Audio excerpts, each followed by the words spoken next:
बिल्कुल ठीक पढ़ा आपने थंबनेल में। एक मैकेनिक मिलियनेयर नहीं, मल्टी मिलियनेयर बन गया। हाँ, कैसे हुआ? एक पंचर लगाने वाला मैकेनिक, एक स्कूटी बाइक ठीक करने वाला मैकेनिक आज 200 फ्रेंचाइजी दे चुका है, 25,000 कस्टमर बना लिए, 1 लाख से ज्यादा स्कूटी और बाइक की सर्विस कर चुके हैं। इनको मैंने अपने लीडरशिप फॉरम में ट्रेनिंग दिया। कपिल भिंडी और दीपेन बराई गुजराती हैं दोनों, और जैसे जैसे आगे बढ़े बाद में अशोक शाह को भी इन्होंने पार्टनर बनाया। ये कैसे गेम चेंज हुआ? 5 स्ट्रैटेजी में दूंगा आपको, ये रियल कहानी समझ में आएगी और समझ में आता है कि बिजनेस को बड़ा कैसे किया जाता है। Problem, product, positioning, process, profit, 5 P के अंदर आपको देने वाला हूं। बिजनेस को सीक्वेंस में लेंगे।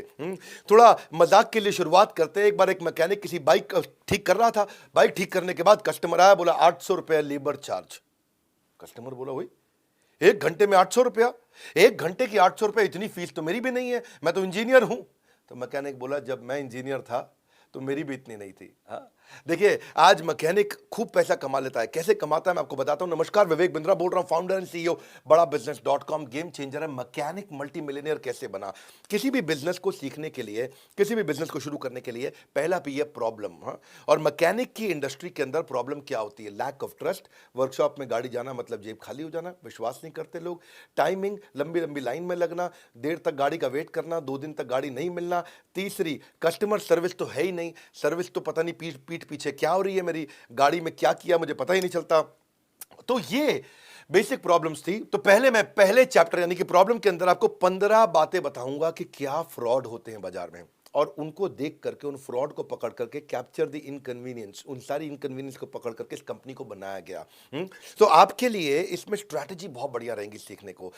आपको फ्रॉड तो देखने को मिलेंगे ही मिलेंगे, एक कंपनी कैसे बड़ी हुई सीखने को मिलेगा, और मेरे एक लीडरशिप फनल का ग्लिम्स मिलेगा, क्योंकि मैं लीडरशिप फनल में इनको ट्रेन किया है। तो पहला, कई बार आप जाते हो किसी मैकेनिक, स्कूटर बाइक स्कूटी के मैकेनिक के पास में, वो आपकी माइलेज नहीं दे रही है बाइक इस समय, तो वो कहता है कि भाई मैं आपकी क्लच प्लेट बदलनी पड़ेगी क्योंकि आपकी माइलेज नहीं दे रही बाइक। हाँ, और क्लच प्लेट की जरूरत नहीं थी। कई बार कार्बोरेटर फ्यूल मिक्सचर को ठीक कर दो, काम ठीक हो जाता है। वो काम खाली 200 रुपए का था कार्बोरेटर फ्यूल मिक्सचर का, लेकिन क्लच प्लेट बदलने से उसको 700 रुपया मिल जाता है। आपको लगता है यार हो सकता है क्लच प्लेट ही खराब हो। मुनाफे को चुनने की बजाय अगर ग्राहक को सुनने पे ध्यान दोगे तो बिजनेस में हमेशा आगे रहोगे। इस पे अब प्रॉब्लम्स कितनी सारी है बाजार के अंदर। कई बार आपकी बाइक में, गाड़ी में डेंट होता है। अब डेंट में उसके पास ना एक वैक्यूम पंप की मशीन होती है, जिसमें वो उस पंप को अंदर फिट करे और वो बाहर सक्शन से उसको खींचता है और डेंट बाहर निकल आता है। पर वो क्या कहता है, ओहो गाड़ी तो आपकी 2 दिन लग जाएगी जी, इसमें तो डेंट भी होगा, पेंट भी होगा, रिपेयर भी होगा। अब अगर वो सक्शन पंप से खींचता और डेंट बाहर आ जाता तो लगभग 0 कॉस्ट थी। हाँ, सक्शन पंप खरीदने की, उसकी वैक्यूम पंप की कॉस्ट थी, लेकिन वो डेंटिंग पेंटिंग के नाम पे आपसे कम से कम 2,000 रुपए ले लेता है। शॉकर के मामले में कभी कभी गाड़ी आपकी बबलिंग करने लगती है, थोड़ी सी एडजस्टमेंट से, माइनर रिपेयर से काम चल जाता है। पर वो कहता है कि भाई माइनर रिपेयर नहीं करूंगा मैं, इसमें तो भैया शॉकर बदल दो तो काम बन जाता है उसका। तो रिपेयर करने की जगह वो शॉकर बदल देता है। शॉकर 3,000 रुपये में बदलता है, छोटा सा रिपेयर शायद 500 रुपये में काम हो जाता है। देखो मुद्दा क्या है, याद रखना कि ग्राहक को ठग कर कभी भी कोई अमीर नहीं हुआ, पर ये गलतियां होती हैं। ये शॉर्टकट अपनाए जाते थे इस इंडस्ट्री के अंदर। आपके जबरदस्ती, कई बार अगर व्हील में कटकट की आवाज आती है तो बेरिंग चेंज करने से या ग्रीजिंग से काम चल सकता था, पर वो पूरा पहिया बदलने की कोशिश करता है। 200 रुपए के काम पहिया बदलने पे 3-4 हजार रुपए का हो जाता है। कमाने का तरीका आई है, वो ट्रांसपेरेंट नहीं रहता है आपके साथ, कई हिडन कॉस्ट होती हैं। पॉलिशिंग का चार्ज बाद में बताता है, धुलाई का चार्ज बाद में बताता है, बैटरी की चार्जिंग करना वो बाद में बताता है, एक्स्ट्रा लेबर चार्ज वो बाद में बताता है, शुरू में आपको बताता ही नहीं है। हाँ, जैसे क्योंकि कस्टमर ना इग्नोरेंट है, तो मैकेनिक उसका एडवांटेज लेता है। हाँ, मतलब कस्टमर तो इतना इग्नोरेंट है कि इस पे चुटकुले बन जाते हैं। एक बार रामू अपनी बाइक की बैटरी लगवाने गया, तो मैकेनिक ने बोला सर एक साइड की बैटरी लगा दूं? तो बोला एक साइड की? नहीं नहीं, तू काम कर दोनों साइड के लगा दे, एक साइड की क्यों लगाता है? हाँ? अब बेचारा ये भी चुटकुला भी इसलिए बना है, वो कस्टमर बेचारा इग्नोरेंट है। हाँ? क्योंकि वो इतना डिसऑनेस्टी इसी चक्कर में करता है। आपके व्हीकल का ऑयल चेंज करना होता है तो मैकेनिक बड़ा बिल बनाने के लिए ऑयल फिल्टर को खराब बताएगा, ऑयल नट को लोकल बता के बदल देगा। इसके अलावा ऑयल डालते वक्त ऑयल कम डालता है, ऑयल इकट्ठा करके बाद में वो ज्यादा दाम पे या पैसा बचाने के चक्कर में थोड़ा थोड़ा 1-1 लीटर ऑयल इकट्ठा करके किसी दूसरे को बेच देता है। आपको जो कई बार ओवर चार्ज करने के लिए वो वाले खर्चे करेगा जो कि इनविजिबल हो, बाहर से आपको नहीं दिखाई पड़ते हैं। हाँ, जैसे आपको जाने के बाद बोलेगा भैया ब्रेक खराब थी आपकी, ब्रेक शू नहीं डाल दिया। ब्रेक शू आपको दिखते नहीं, वो अंदर होते हैं। पंचर आपका एक आया था, बताता 4 पंचर लगा है, क्योंकि पंचर आपको दिखता नहीं है ओरिजिनली लगा था कि नहीं लगा था, वो 4 जगह आपको वहां पे लगा हुआ पैच दिखाई पड़ जाता है। कई बार बिना कंफर्मेशन के रिपेयर कर देता है आपको। देखो लीगली आप एंटाइटल्ड हो सारे के सारे क्रैक, ब्रोकन या बियॉन्ड रिपेयर जितने कॉम्पोनेंट्स उनको वापस मांगने के लिए, पर मैकेनिक की ऐसी बदमाशी है, वो रिप्लेस करने का वापस नहीं देता, उससे भी पैसा कमाता है। और कभी आपको कई बार बदलता है ना, तो वो सस्ता माल लगा देता है, क्योंकि सस्ते माल में कमीशन ज़्यादा होती है, चीप ऑटो पार्ट जिसको बोलते हैं। भाई उसकी ज़्यादा ड्यूरेबिलिटी है नहीं, 1 साल चलने वाली चीज़ 6 महीना चलती है, तो आपको दोबारा जाना पड़ता है, और वो चाहते ही है कि आप दोबारा आए। भाई देखो, फ्यूल मीटर होता है, वो टंकी के अंदर होता है, आपको दिखाई देता नहीं है। जो ओरिजिनल वाला है वो 1200 रुपये का आता है, लोकल 400-500 रुपये का आता है। इंजन की कॉइल होती है, वो नीचे इंजन के साइड में लगी होती है, आपको नहीं दिखती। जो ओरिजिनल ब्रांड है वो 800 का देगा, लोकल 150 रुपये का देता है। अच्छा, आपसे वो चार्ज 800 के हिसाब से कर लेता है, लगाता है आपको 150 वाली आइटम है। हेडलाइट होती है, ओरिजिनल आएगी 900-1000 रुपये की, लोकल आएगी 250 रुपये की। अच्छा, आपको पता चलेगी नहीं, देखने में तो बाद में एक जैसी लगती है। अब गियर का लीवर होता है, इसे चेंज करना इतना आसान है कि आपको पता भी नहीं लगेगा। और ओरिजिनल लोकल की पहचान करना मुश्किल है कि ओरिजिनल 250 का है, लोकल 75 का है। तो those who focus on making a sale neither get sale nor get customer. Mechanic के साथ यही दिक्कत रहती है। इन्हीं प्रॉब्लम्स को समझा इस कंपनी ने। अनट्रेन्ड स्टाफ होता है, भाई छोटू से उस्ताद का काम कराता है। छोटू नया लड़का है, उसी को कहता है यही हमारा उस्ताद है, यही करेगा काम। अच्छा, उस्ताद जो है बैठ करके पत्ते खेल रहा है, और छोटू लगा हुआ ठीक करने में है जी, घू घू घू घू एक्सीलेटर चलाया जा रहा है। अच्छा, उस्ताद जी बैठा अपना पत्ते खेल रहा है। अब टेक्निकल काम जो एक ट्रेन मैकेनिक ही कर सकता है, वरना तो इंजन खराब हो जाएगा। अब लोकल मैकेनिक जो है वो गाड़ी को ठीक करने के बजाय खराब करता है, और फिर वापस ठीक करने के लिए अलग से आपका बिल बना देता है। इतने फ्रॉड है इसके अंदर कि आपको बाद में फियर फैक्टर भी बिल्ड करता है। हाँ, कई बार आपने देखा हॉस्पिटल में डॉक्टर भी फियर फैक्टर बिल्ड करते हैं। मैं किसी की बुराई नहीं कर रहा, पर मैं आपको खाली वास्तविकता बताना चाहता हूँ। मैकेनिक क्या बोलेगा, गाड़ी बहुत धुआं दे रही है भाई साहब, बहुत धुआं दे रही है, इंजन तो सीज हो सकता है। आप घबरा जाओगे, इंजन सीज हो सकता है, गाड़ी रास्ते में बंद हो जाएगी। इंजन बदलने का खर्चा कम से कम 7-8-10 हज़ार रुपए का आ जाएगा। हाँ, गाड़ी का शॉकर खराब हो गया, 2 सवारी बैठ के चलाने में दिक्कत होगी। अगर ओहो खराब सड़क हुई ना, ऐसी दुर्घटना होगी कि भैया फिर तो आप मटके में मिलोगे। आप घबरा जाते हो, भैया मटके में है, हरिद्वार में मिलेंगे। तो 2,000 रुपये का शॉकर जो है आप फटाफट 3,000 रुपये के बदलवा लेते हो। आपका ब्रेक शू खराब हो रहा है भाई साहब, अगर तेज ब्रेक लगाए तो गया, गेम ओवर, इस दुनिया से अलविदा हो जाओगे। नया ब्रेक आपका शू लगाने के चक्कर में 500 रुपये आपसे बना लेता है। अच्छा, ये तो छोड़ो भैया, कहीं तो इतने फिशी टर्म्स एंड कंडीशन है कि आपको बाद में पता चलते हैं। जैसे स्कूल में होता है ना भाई, स्कूल में आप बच्चे का एडमिशन कराते हो, कहते हैं ड्रेस भी हम देंगे, किताब भी हम देंगे, जूता भी हम देंगे, मौजा भी हम देंगे। बात क्या कर रहे हो, कई बार माँ बाप कहते थे बच्चा भी आप ही दे दो। तो आपको जो है इंजन ऑयल भी हमसे खरीदना पड़ेगा, आपको स्पेयर पार्ट भी हमसे लेना पड़ेगा। बाहर वाले की हम गारंटी नहीं लेते, बाहर के इंजन ऑयल की गारंटी नहीं लेते। सर्विस करते वक्त कोई डेंट स्क्रैच हो गया तो हमारी गारंटी नहीं है। सर्विस करते वक्त पेट्रोल तो आपका इस्तेमाल करेंगे ही करेंगे। पिक एंड ड्रॉप की बात कर दी तो एक्स्ट्रा पैसा ले लेंगे। देखो भैया, इसी चक्करों में मैकेनिक के पास आदमी इग्नोरेंट जाता है और उसका बेचारे की पिटाई हो जाती है। अच्छा, अब महिला जाएगी तो ऐसा लपेट लेते हैं कि महिला को तो कुछ नहीं पता होगा। एक बार एक लड़की गई भी थी मैकेनिक के पास, तो बोली स्कूटी की सर्विस करानी है। मैकेनिक बोला, अरे मैडम, आपकी तो स्कूटी के अंदर इंजन ऑयल नहीं है, ब्रेक भी ठीक से काम नहीं कर रहा है, अरे आपका तो क्लच भी ठीक नहीं चल रहा है, कैसे चलाती हैं हम? तो लड़की बोली, अरे भैया ये सब छोटी मोटी बातें, इनको छोड़ो, पहले आप शीशा ठीक कर दो भैया। तो अब बेचारे लड़के को तो खाली शीशा देखना था, उसको ये सब पता नहीं है। इसको बोलते हैं इग्नोरेंस का फ़ायदा उठाना। फ़ायदा उठाने के चक्कर में ऐसे ऐसे बड़े बड़े शब्द बोल देते हैं। हाँ, कि क्या बोलेगा आपको, timing chain pusher rubber coupling, आपको बोलेगा कपलिंग रबर है जी, half axle clutch centre and hub और रॉकर सेट। आप भी कहोगे अच्छा तो कोई बड़ी चीज़ होगी भाई हमारे साथ में। अब एक रेस्टोरेंट में मैं गया, मुझे कहता है I'm going to offer you triangular pastry case. Triangular pastry case? मैं सोचने लगा, beautifully wrapped and fried, filled with spiced vegetable, cheese and dry fruit, served with delectable spiced, sweet and tangy sauce. मैं भी सोच रहा, मैंने पता नहीं क्या लाएगा, made with jaggery and tamarind. और बाद में मेरे को समझ में आया, वो 2 समोसे ले आया चटनी के साथ में। ओ भाई साहब, है जी। अच्छा, एक और 7 स्टार होटल में मैं गया दुबई में, है जी, अब बुर्ज खलीफा टाइप। तो वो पूछा क्या खिला रहे हो भैया, कहता है 2 starches in a single delectable package, crisp on the outside and tender in the inside, unleavened whole wheat flat bread. whole wheat flat bread। अब मैं सोचा यार whole wheat flat में मतलब कुछ stuffed with savory spiced potato mixture, savory spiced आलू होगा अंदर, potato mixture, a flavoured condiment made with fresh mint, cilantro, lemon juice for tanginess, ginger, garlic, cumin. मैं गजी ला क्या रहा है, और लेके आया तो देखा आलू का पराठा, साथ में धनिया की चटनी। ये सब क्या है, ऐसी ऐसी बातें बता दो आपको, बिग वर्ड्स, तो आप जो कहोगे अरे तो कोई बड़ी चीज़ है, बाद में देखो जी कुछ नहीं डाला उसने मैकेनिक ने। ये एक प्रॉब्लम सॉल्विंग प्रोडक्ट कैसे बनाया जाता है सिखाता हूँ आपको। अब दूसरे पी पे आता हूँ, प्रोडक्ट। तो इन्होंने कहा कि भाई अगर ये प्रॉब्लम है तो प्रोडक्ट क्या बनाएं। मेरी यूएसपी क्या होनी चाहिए? कंपनी का नाम स्पीड फोर्स है, मेरे अपने क्लाइंट्स हैं, मैंने इनको मेंटर किया है।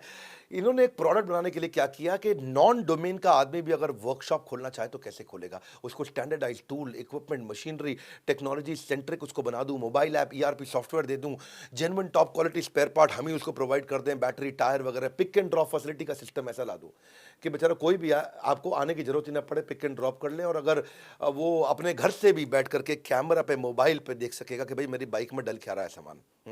अगर कहीं रास्ते में खराब हो जाए तो रोड साइड असिस्टेंस दे दें उसको, ब्रेक डाउन हो, स्पीड फोर्स को फोन करो, 30 मिनट में ठीक करने आ जाएगा आपके पास में। ग्रेट कस्टमर सर्विस का मतलब ये नहीं है कि customer is always right, it means customer is always honoured. तो उन्होंने कहा कि कस्टमर की इन सारी प्रॉब्लम के लिए प्रोडक्ट बनाते हैं, तो इन्होंने छोटू उस्ताद सिस्टम हटा दिया, ट्रेन करके soft skill, professionalism, manager, value system के साथ ट्रेन किया। अब छोटू जो है वो छोटू है। अब छोटू एक बार बाइक पर लगा हुआ घूं घूं घूं एक्सीलेटर दबा रहा है, तो उसे उस्ताद ने पूछा क्या कर रहा है? बोला कुछ नहीं, आवाज सुन रहा हूं बस। है कि नहीं? अब जो ये छोटू सिस्टम हटा दिया वहां से। हाँ, छोटू एक बार बाइक का व्हील रिपेयर कर रहा था, रिपेयरिंग करते वक्त व्हील में आवाज आ रही थी, तो कस्टमर ने पूछ लिया, अरे भैया क्या कर रहे हो? बोला मैं तो इंजीनियरिंग कर रहा हूं, आप क्या कर रहे हो? तो ये जो है ये सब सिस्टम हटाना जरूरी था। एक अम्ब्रेला स्ट्रैटेजी बना दी इन्होंने कि भाई service, spare, repair, insurance, AMC, additional assistance, warranty, discount scheme, सब कुछ मैं यहाँ दे दूंगा एक छत के नीचे। अगर एक छत के नीचे सब दे दूंगा तो कस्टमर आएगा। उसको ऐसा डिजिटलाइज्ड सर्विस सेंटर बना दें, इतना टैब लेकर के मैकेनिक जो हेड मैकेनिक है वो टैब लेके बैठता है आपके साथ, टैबलेट पे आपको साथ में और टेलीविजन पे आपको दिखाता है कि क्या क्या हो रहा है। आप जहाँ जाते हो वहाँ वेटिंग लाउंज बना दो। हाँ, आपको आपने बाइक मैकेनिक के यहाँ वेटिंग लाउंज कभी देखा ही नहीं है।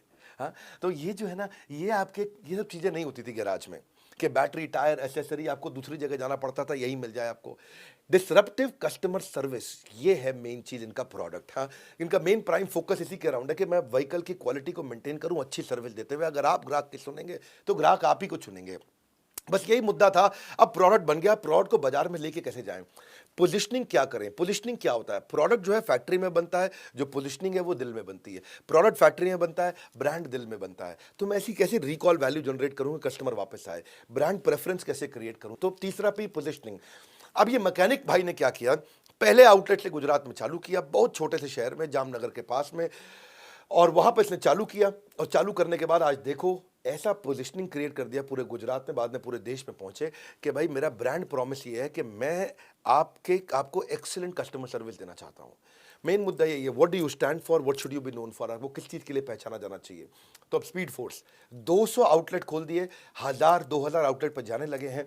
ये है excellent positioning. Excellent positioning, positioning क्या है इनकी? प्रोफेशनलिज्म देंगे, अच्छा प्रोसेस देंगे, ट्रांसपेरेंसी देंगे, आपको जो सामान है आपका वापस कर देंगे जो खराब हुआ है, ट्रस्ट वर्दिनेस होनी चाहिए, जो आपको पहले बजट बना के दिया उससे ज़्यादा पैसा नहीं लेंगे, कस्टमर सर्विस अच्छी देंगे, अफोर्डेबिलिटी देंगे, और टू व्हीलर सर्विसिंग की सारी समस्याओं का सोल्यूशन बिल्ड किया। एक चेन क्रिएट कर दी फ्रेंचाइजीज की, सारे फ्रेंचाइजीज को सपोर्ट किया, कस्टमर परसेप्शन, कस्टमर एक्सपेक्टेशन को एक्सीड किया। तो स्पीड फोर्स ने अनऑर्गेनाइज सेक्टर जो था मैकेनिक का, उसको ऑर्गेनाइज बना दिया, उसको एक ब्रांड के अंदर ले आया। अब ब्रांड के अंदर आप जाओगे, आपको लगेगा भाई कंपनी के सर्विस स्टेशन पे ज़्यादा पैसा लगता है, लोकल मैकेनिक माल खराब कर देता है। तो अब ब्रांड मिल गया जो लोकल के रेट पे आपको काम करके देगा। ये बनाया प्रोडक्ट है इनका। अब ये प्रोडक्ट तैयार हुआ, इससे कस्टमर का ट्रस्ट आता है। कस्टमर जब हैप्पी और सेटिस्फाइड होता है तो आपको 5 आर मिलते हैं, बढ़िया रिव्यू, लोग रिपीट दोबारा आएंगे, रेफरेंस दूसरों को भेजेंगे, अच्छी आपको रेटिंग देंगे और रिटेंशन होगा, मतलब हमेशा आपके साथ जुड़ा रहेगा। ग्राहक का रिश्ता तब तक खास होता है जब तक उसको दुकानदार पर विश्वास होता है। तो विश्वास को एक प्रोडक्ट की तरह बनाया और उसको पोजीशनिंग की तरह बाजार में लेकर के जा रहे हैं। लोकल सर्विस सेंटर जाओगे, वो आप पे प्रॉब्लम पूछेगा, भाई गाड़ी में क्या दिक्कत आ रही है, क्या समस्या आ रही है आपकी गाड़ी में। लेकिन आप इनके यहां पे जाओगे तो ये आपसे नहीं पूछेंगे, ये आपको बताएंगे कि आपकी बाइक में ये दिक्कत आ रही है भैया, आपकी स्कूटी में ये दिक्कत आ रही है, क्योंकि इनका डायग्नोस्टिक बहुत अच्छा है। जैसे डॉक्टर के पास जाते हो, दवाई से पहले आपका टेस्ट कराता है, टेस्ट करने के पता चलता है दवाई कौन सी देनी है। ऐसे ही ये पहले 21 चेक पॉइंट टेस्ट करते हैं, सारे टेस्ट करा लिए, टेस्ट करने के बाद फिर आपको कहते हैं भाई ये दवाई देनी पड़ेगी। तो इससे आपको चार्जेस पहले ही कैलकुलेट कर दिए, पहले ही इन्फॉर्म कर दिया, कस्टमर ने हामी भर दी, अब काम चालू करेंगे। When you serve the customer better, they always return on your investment. Otherwise अगर आप क्या वैल्यू क्रिएट कर रहे हैं कस्टमर को मालूम ही नहीं, कस्टमर आपके पास आएगा ही नहीं कभी भी। हाँ, कस्टमर तभी आएगा। तो ये मैंने आपको बताया 3 पी अभी तक, प्रॉब्लम को समझा, फिर प्रोडक्ट बनाया, फिर उसको पोजीशन इसी तरीके से किया। अब आता है उसको एक्सपेंशन कैसे करें, वो हो गया आपका प्रोसेस, चौथा पी। कई बार लीडरशिप फनल प्रोग्राम में लोग मुझसे पूछते हैं प्रोसेस क्या होता है, प्रोसेस को कैसे डिजाइन करते हैं, मेरी कंपनी में प्रोसेस कैसे बनाऊं। क्योंकि जब तक प्रोसेस नहीं होगा स्केल नहीं आएगा, आप लल्लू लाल रह जाओगे। आप वही बैठ करके एक दुकान पे मिठाई बनाते रहोगे, आप वही बैठ करके एक दुकान के मैकेनिक बने रहोगे। लेकिन मैकेनिक मिलियनेयर, मल्टी मिलियनेयर हमारे लीडरशिप फनल में बनता है और बनता है। ये आपको बता रहा हूं मैं कि कैसे। आप इस वीडियो को पूरा देखोगे ना, आपको लगेगा आपने बिजनेस में बहुत कुछ सीखा है। तो मैं समझाता हूं प्रोसेस का मतलब क्या है। प्रोसेस का मतलब होता है standardization, signage, process, SOP, standard operating procedure, proprietary tool, technology कैसे बनाएं, सॉफ्टवेयर कैसे लाएं, बिजनेस का ब्लूप्रिंट कैसे लिखें, बिजनेस के मॉडल कैसे बनाएं, ऑपरेटिंग मेथड कैसे होंगे, ट्रेनिंग प्रोग्राम क्या होगा, ट्रेडमार्क क्या होगा, मैनुअल क्या होंगे।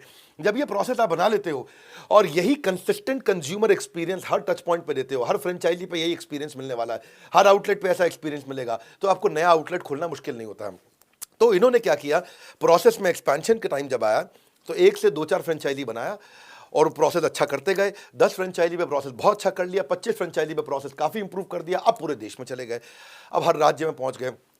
अब इनकी रनिंग कॉस्ट का खर्चा खत्म, इनके प्रॉफिट अपने आप बढ़ रहे हैं, रेकरिंग रेवेन्यू आ रहा है, इंटरनेशनल प्रेजेंस हो गई, अब विदेशों में भी पहुंच गए, इकोनॉमीज ऑफ स्केल आ गया है। इसीलिए कहते हैं कि तेज रहो, पहले रहो, लेकिन कभी अकेले मत रहो। क्योंकि अब इन्होंने क्या पूरा नेटवर्क बना लिया फ्रेंचाइजीज का, अभी अकेले नहीं रहे। अब इनका प्रोसेस एक्सपेंशन हुआ। प्रोसेस का मतलब एक्सपेंशन, प्रोसेस का मतलब बड़ा करना। हाँ, प्रोडक्ट मतलब एक जगह से बेचना, प्रोसेस मतलब अब पूरे देश दुनिया से बेचना। अपने आप को ऊपर देखने के बजाय आपको दूसरों को ऊपर उठने में मदद करनी चाहिए। वही इन्होंने फ्रेंचाइजीज के साथ किया। एक मैकेनिक फ्रेंडली मॉडल बना दिया कि भाई एफर्ट ना लगे आपका।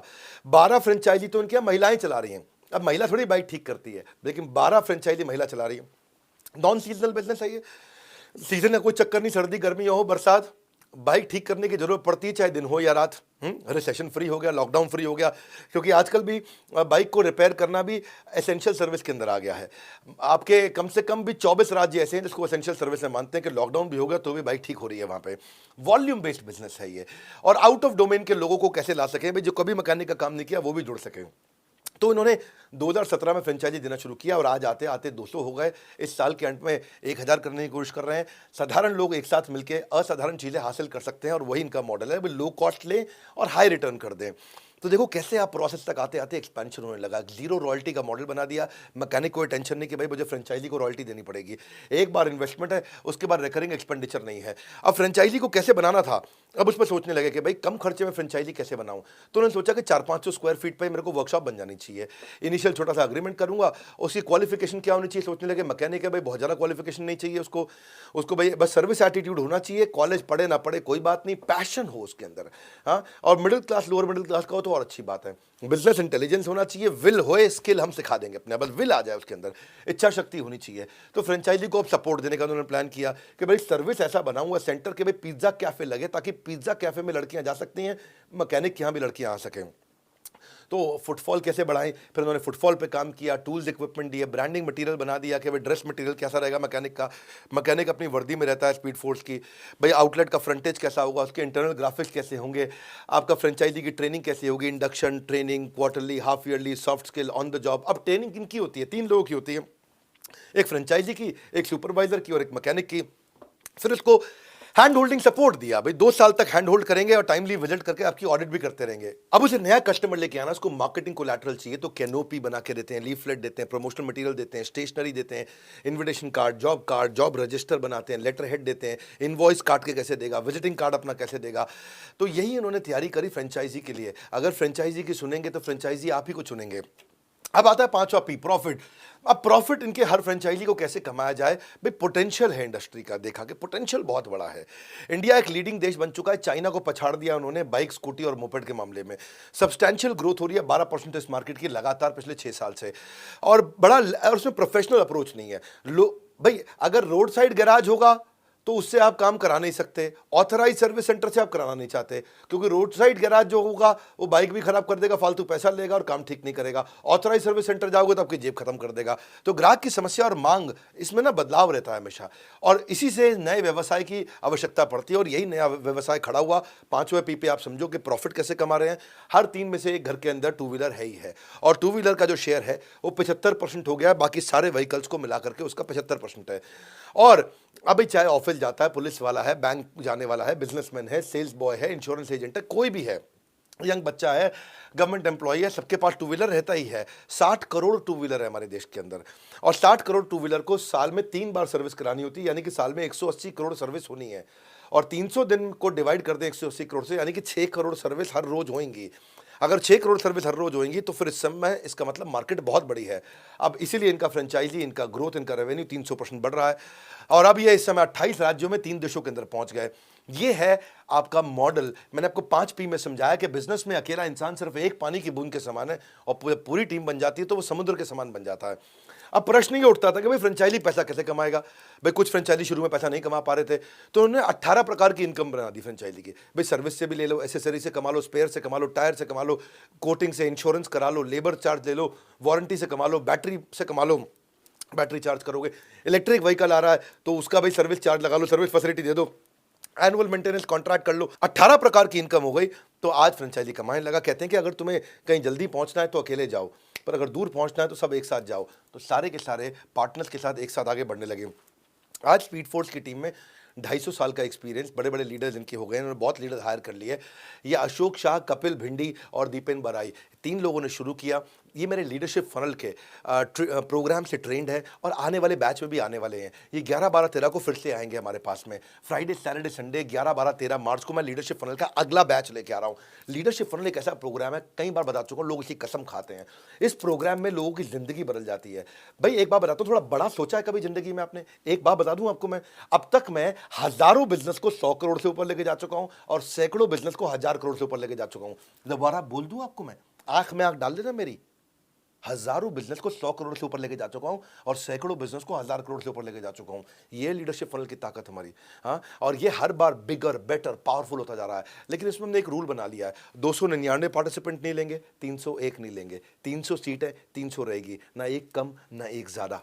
एक बार और, ना एक कम ना एक ज्यादा। अगर आप भी चाहते हो कि मेरे नजदीक आकर के बैठना, मुझसे बात करना, मुझसे इंटरैक्ट करना, मुझसे प्रश्न पूछना, और बिलियनियर से आके सीखना, वो भी आएंगे वहां पे, आपको बताएंगे भी, पढ़ाएंगे भी, सिखाएंगे भी, करवाएंगे भी। क्योंकि ऐसा कोच देते हैं जो आपको फोन कर करके तंग कर देगा आपको, भैया अपना फ्रेमवर्क करो, भैया अपना असाइनमेंट कंप्लीट करो, आगे बढ़ो। सीट्स तो 300 ही रहने वाली, 301 तो होगी नहीं। आपको नंबर दे दिया, फोन कर लो, मेरे किसी IVC से मिल लो, मेरे किसी भी ब्रांच में चले जाओ। हमारे देश में हर जगह ब्रांच है। अरे भाई, जिस शहर में रहते हो ब्रांच है आपके पास में, पता करो, सर्च कर लो, बड़ा बिजनेस राजकोट ब्रांच, बड़ा बिजनेस अहमदाबाद, बड़ा बिजनेस, आप कुछ भी लिख दो उसके अंदर, भुवनेश्वर लिखो, पटना लिखो, आप उसके अंदर कुछ भी लिखोगे, जो शहर लिखोगे, लुधियाना लिखोगे, जलंधर लिखोगे, चंडीगढ़ लिखोगे, जो शहर लिखोगे वहां अपनी ब्रांच है आज हमारी। उस ब्रांच में चले जाओ, बैठ करके समझो लीडरशिप फन से मुझे कैसा फायदा होगा। आपको 2 कोच मिलते हैं, आप एक सर्टिफिकेट मिलता है कंप्लीशन पे। अपना ना बड़ा सोचो भैया जिंदगी में। आपका प्रॉब्लम यही है, आपको लगता नहीं है कि आपका बिजनेस बड़ा हो सकता है। हो सकता है, एक मैकेनिक मल्टी मिलियनर बन सकता है, तो आप क्यों नहीं बन सकते? मेरा यहाँ पे वापस शुरू करने के बाद लीडरशिप फनल 2.0 का सेकंड बैच होने जा रहा है अभी आपके सामने। आप इसके लिए अपना डेट ब्लॉक कर लो, कहीं भी जाकर के आप इसकी टिकट ले सकते हो हमारे साथ में। और बड़ा बिजनेस एप्लीकेशन को डाउनलोड कर लेना। बहुत बड़ा सरप्राइज है, जिन लोगों ने डाउनलोड किया उनको पता है कि हमने एक फेसबुक, एक लिंक्डइन बना दिया एंटरप्रेन्योर्स का। ये दुनिया में पहली बार किसी भारतीय ने ऐसी ऐप बनाई है। इस ऐप को डाउनलोड करना, इस वीडियो को शेयर करो उन सबको जो बहुत बड़ा सोचते हैं और बहुत बड़ा कुछ करना चाहते हैं। एक मैकेनिक मल्टी मिलियनर कैसे बना, अगर एक कहानी पसंद आई नीचे कॉमेंट बॉक्स में बताओ। हर संडे को ऐसी कोई बड़ी कहानी लेके आ रहा हूँ, और बड़ा भारत शो लेके आने वाला हूँ, इसके बारे में जल्दी बताऊंगा। वीडियो को शेयर किया कि नहीं किया, सोचा किसको दोगे, आपसे पूछ रहा हूँ, नहीं सोचा, सोचो ये वीडियो किसके पास पहुंचाने से फायदा होगा। हमारे साथ जुड़े रहने के लिए, ऐसे वीडियोस को देखने के लिए, वर्ल्ड के नंबर 1 एंटरप्रेन्योरियल चैनल पे आने और सब्सक्राइब करवाने के लिए आप सबका हृदय की गहराई से प्रेमपूर्वक धन्यवाद।